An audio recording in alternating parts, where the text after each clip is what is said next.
చిరంజీవి గారికి మీకు ఇద్దరు జీవితాల్లో ఇద్దరు చాలా కీ రోల్ ప్లే చేసుకున్నారు. అవును. సో చిరంజీవి గారి ఎంట్రీ మీ లైఫ్లో ఎలా జరిగింది సార్? అదేంటంటే మేము అంతులేని కథ తర్వాత చాలా సినిమాలు తీశాను. రజనీకాంత్ కూడా తమిళ్లో చాలా సినిమాలు తీశాను. మా గురువు గారి తర్వాత గురువు ఈరంకి శర్మ గారని, ఆయన మంచి డైరెక్టర్, బాలచంద్ర గారి కో డైరెక్టర్. Okay sir. ఆయన ఒక సినిమా తీశారు, చిలకమ్మ చెప్పింది. ఇదేమో చేగుండి హరిబాబు గారని పాలకొల్లు ఎమ్మెల్యే, ఆయన ప్రొడ్యూసరు. మన గోపి గారు, చలసాని గోపి గారు అని వాళ్ళ నిర్మాత. Okay sir. ఈరంకి శర్మ గారి దర్శకత్వంలో చిలకమ్మ చెప్పింది. అందులో సంగీత గారు, రజనీకాంత్ గారు, శ్రీప్రియ, నేను. శ్రీప్రియ మెయిన్ హీరోయిన్, నేను హీరో. రజనీకాంత్ గారు మెయిన్ క్యారెక్టరు. అలాగే మేము పాలకొల్లులో షూటింగ్ చేస్తున్నాం. ఆ సినిమా అంతా పాలకొల్లులో తీసాం. Okay okay. పాలకొల్లులోనే 3 షెడ్యూల్స్. నేను రజనీ ఒకే రూమ్లో ఉండేవాళ్ళం ఆ పాలకొల్లు హోటల్లో. పాలకొల్లులో షూటింగ్ చేస్తున్న టైంలో ఒక అబ్బాయి వచ్చాడు. మంచిగా చక్కగా ఉన్నాడు, మంచి హైట్, మంచి బాడీ అన్నీ ఉన్నాయి. వస్తే మాతో రోజంతా గడిపాడు. షూటింగ్ దగ్గర వచ్చి చూశాడు. చూసినాక అంటే ఆ ఎమ్మెల్యే గారు కూడా వాళ్ళ తెలుసు, చేగుండి హరిబాబు గారు. Okay okay.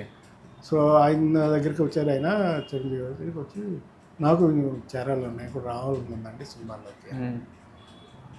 ఓకే బాబు, బెస్ట్. మేము ఇద్దరం కూడా ఒక అదే ఇన్స్టిట్యూట్లో చదువుకున్నాం చెన్నైలో, వచ్చి జాయిన్ అయిపోవాలి. తర్వాత ఆయన వచ్చి ఫిల్మ్ ఇన్స్టిట్యూట్లో జాయిన్. మాకు 1 year junior Rajendra Prasad. Okay. తర్వాత 2 ఏళ్ళకి 3 ఏళ్ళకి వచ్చేది చిరంజీవి. చిరంజీవి గారు ఎంట్రీ లేట్. Okay sir. అప్పుడు రజనీకాంత్ హీరో అయిపోయాడు తమిళ్లో, ఇక్కడ నేను హీరోగా చేస్తున్నాను సినిమాలో. అప్పటికి తర్వాత చాలా సినిమాలు మేము చేసాం. చేసేసినాక చిరంజీవి గారు అప్పుడు వచ్చి ఇన్స్టిట్యూట్లో చేరారు. ఓకే. ఇన్స్టిట్యూట్లో చేరినప్పుడు కూడా నేను అప్పుడప్పుడు క్లాసులకి వెళ్ళేవాడిని. రాజేంద్ర ప్రసాద్ కూడా టీచ్ చేసేవాడు. అంటే క్లాసులకి వెళ్ళేవాళ్ళం. సరదాగా మాకు అయిపోయింది, కోర్స్ అయిపోయినా కూడా అక్కడ మా కాలక్షేపం. ఖాళీగా ఉన్నప్పుడల్లా ఇన్స్టిట్యూట్కి వెళ్ళేవాడు. కానీ అనిపించింది సార్, ఆయన చూడంగా చిరంజీవి గారిని ఇండస్ట్రీలో కొంచెం మంచి పొజిషన్లోకి వెళ్తాడని మీకు అనిపించేదా? నాకు చిరంజీవిని చూస్తే అనిపించింది. ఎందుకంటే చాలా క్లోజ్గా చూశాను. డాన్స్ కానీ అతను ఇది కానీ అన్నీ బాగుండేవి. మూమెంట్ మైము కొన్ని మాత్రం. రజనీకాంత్ కూడా నేను అంత రేంజ్కి వెళ్తాడని నేను ఎప్పుడు అనుకోలేదు. ఎందుకంటే అతను రజనీకాంత్ ఆశ కూడా అప్పట్లో శత్రుఘ్న సిన్హా లాగా విలన్ అయితే చాలు అనుకునేవాడు. హీరో అనేది ఆప్షన్, హీరో అయిన ఐడియా లేదు అసలు ఆయనకి. ఆ స్టైల్ అవన్నీ శత్రుఘ్నాన్ని చూసి నేర్చుకున్నాడు ఆయన. ఓకే. శత్రుఘ్న సిన్హా అవ్వాలి అని ఆయన కోరిక. అందుకని ఆయన డాన్స్లో పాటలు అంటే పెద్ద ఇంట్రెస్ట్ చూపించేవాడు. ఈ బాత్రూంలోకి వెళ్ళి అద్దం ఉంటే అద్దం ముందు నుంచి సిగరెట్లు వేయడం, అక్కడ ప్రాక్టీస్ చేసేవాడు ఆయన. ఆయనకి ఇన్స్పిరేషను శత్రుఘ్న గారు. అక్కడ ప్రాక్టీస్ చేస్తుండేవాడు. అలాగే అయిపోయాడు. తర్వాత చిరంజీవి గారితో మేము ఈరంకి శర్మ గారి డైరెక్షన్లోనే తర్వాత మేము చేసిన ఫస్ట్ పిక్చర్ కుక్క కాటికి చెప్పుదాం. ఆ సినిమాలో మాధవి, నేను హీరోయిన్స్, చిరంజీవి గారు విలన్. ఓకే. ముందు విలన్గానే చేసేవారు. నెగిటివ్ క్యారెక్టర్ అది అందులోనూ చేశారు. ఇది కథ కాదులో కూడా నెగిటివ్ రజనీకాంత్ క్యారెక్టర్ అదే కదా. ఇది కథ కాదు జయసుధ, దాంట్లో కూడా తమిళ్లో రజనీకాంత్ చేశాడు. అదే క్యారెక్టర్ తెలుగు బాలచంద్ర గారి నేనే తీసుకెళ్ళాను. Okay sir. అప్పుడు ఏంటంటే ఈరంకి శర్మ గారు ఆయన శిష్యుడే.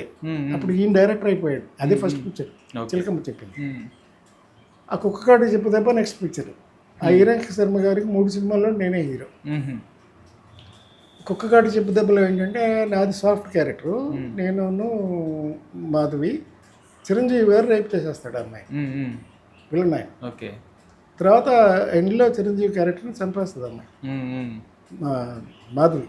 Okay okay sir. అట్లా నెగిటివ్ క్యారెక్టర్స్ చేసేవారు. బట్ మెయిన్ క్యారెక్టర్ అయింది నెగిటివ్ హీరో అంతే. ఇది కథ కథలో కూడా విలనే, కానీ నెగిటివ్ విలన్ అంతే తప్ప మెయిన్ క్యారెక్టర్ అయింది. Okay okay. రజనీకాంత్కి అట్లాగే పేరు వచ్చింది తమిళ్లో, అట్లాగే తెలుగులో చిరంజీవి గారికి కూడా పేరు వచ్చింది. ఇది కథ కాదు. Okay okay sir. ఇవన్నీ కూడా రజనీకాంత్ గారు చేసిన క్యారెక్టర్సే తమిళ్లో. ఓకే. అలాగే ఈ నెగిటివ్ క్యారెక్టర్ చేయడం వల్ల ఆ దాంట్లో ఆయన సక్సెస్ అయిపోయారు. ఇక నెగిటివ్ క్యారెక్టర్స్ చేస్తున్నారు. ఈ కుక్క కాటు చెప్పు దెబ్బ చూసిన తర్వాత చిరంజీవి గారిని పెట్టారు తమిళ్లో. తెలుగు ఇది కథ కాదు దాంట్లో చేశారు. అక్కడి నుంచి ఇక తర్వాత ఇంకా వేరే సినిమాలు చేస్తున్నాను, నేను చేస్తున్నాను, ఆయన చేస్తున్నాను అన్నాడు. అది ఫస్ట్ మేము ఇద్దరం కలిసి పనిచేసే సినిమా. ఇక్కడ హైదరాబాద్లోనే షూట్ చేసాం, అశోక్ నగర్లో ఒక ఇంట్లో. మొత్తం చాలా సరదాగా ఉండేవాళ్ళం అందరూ మొదటి నుంచి. ఆ తర్వాత ఇక మెల్లగా ఆయన హీరో క్యారెక్టర్స్ వేయడం మొదలెట్టాడు. నేను కలిసి చేసిన సినిమాలు చాలా ఉన్నాయి అప్పట్లో. ముఖ్యంగా మున్సిపల్కి వంశీ గారి ఫస్ట్ పిక్చర్, చిరంజీవి గారు, నేను, రాజేంద్ర ప్రసాద్, సాయి చంద్, ఆయనతో హరీష్ అని సప్తపదిలో హీరో. ఆ అబ్బాయి మొత్తం ఐదుగురు కుర్రాళ్ళ మీద కథ. సుహాసిని గారు ఒకే హీరోయిన్. Okay okay. చాలా మంచి సినిమా, అది కూడా సూపర్ హిట్ అయింది. సుహాసిని గారి ఫస్ట్ పిక్చర్ తెలుగులో. Okay sir. సో అలా కలిసి చాలా సినిమాలు పనిచేసాం.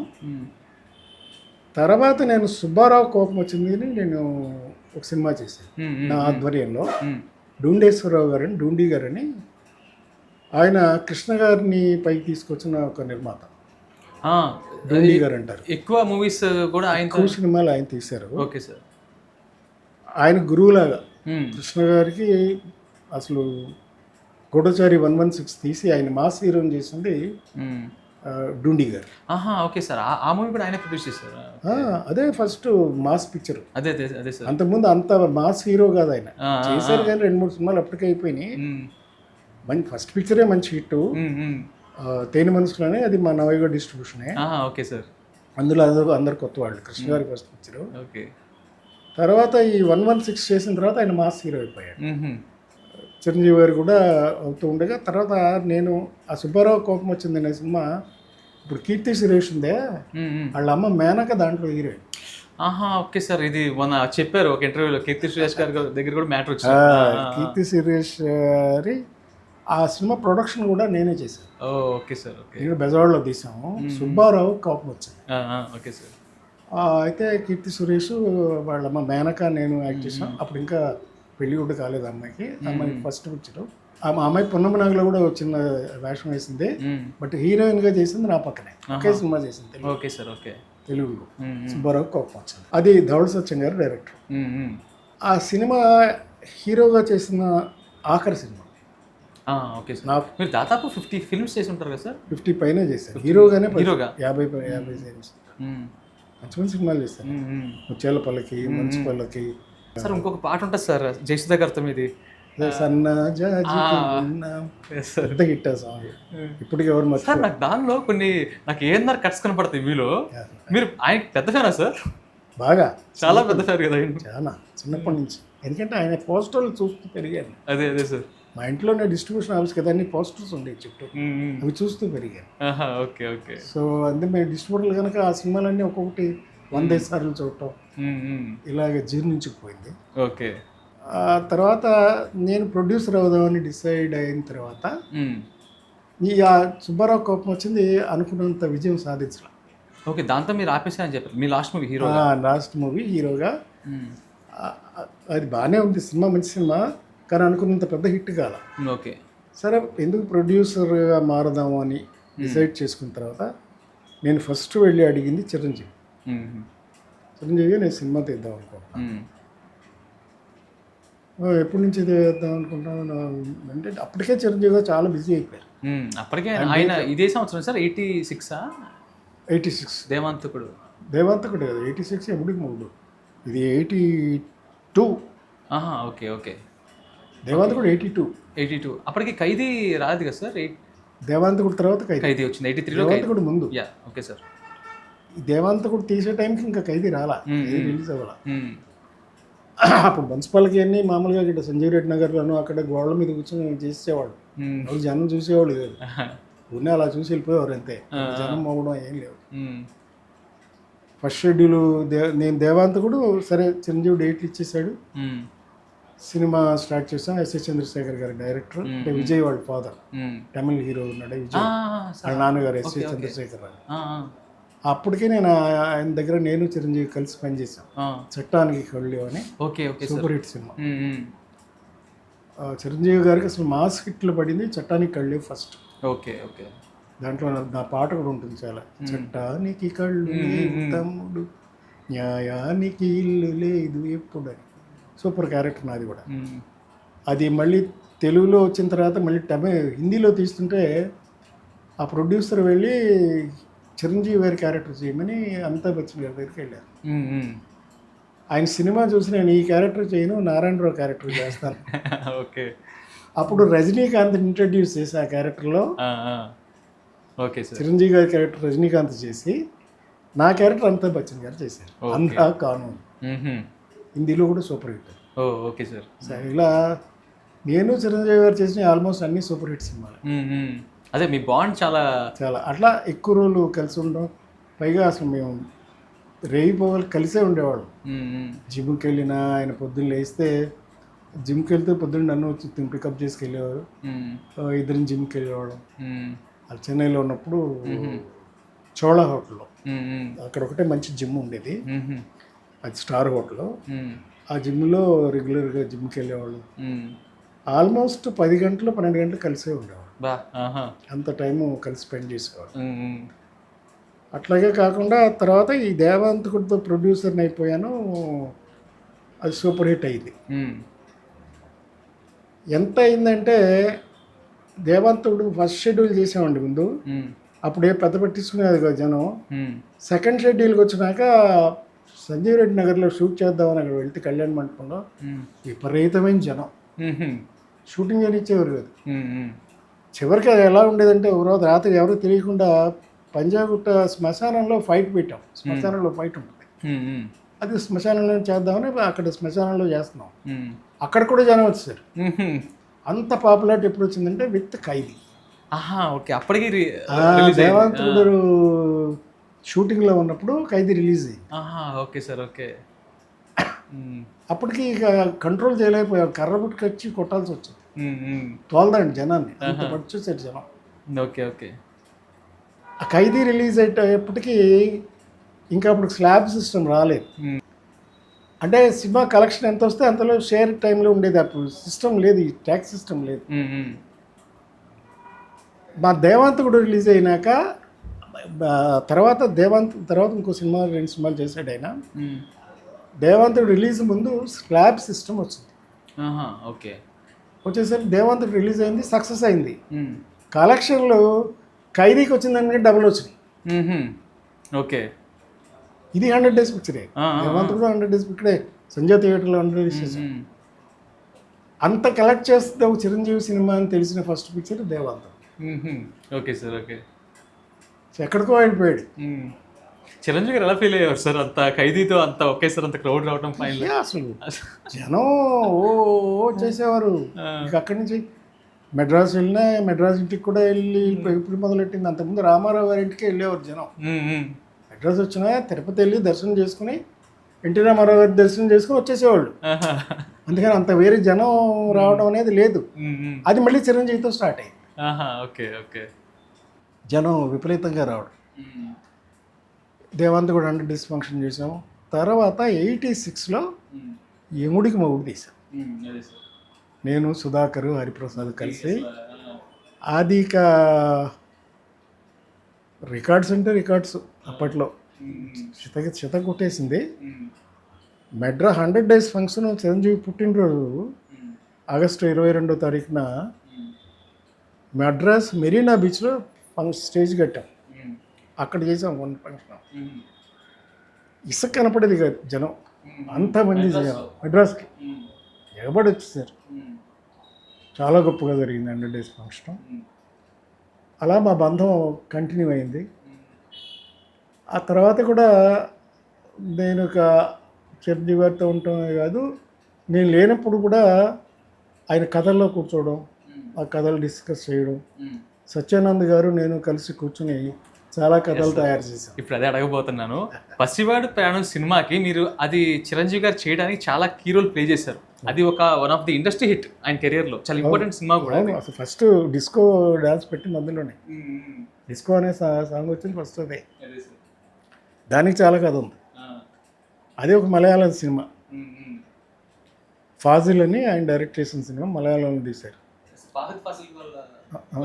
ఫాదర్ ఎలపిలో. నేను ఎలపి వెళ్ళి ఆ కథ కొనుక్కుని వచ్చాను. తమిళ్లో సత్యరాజు గారు చేశారు ఈ క్యారెక్టర్.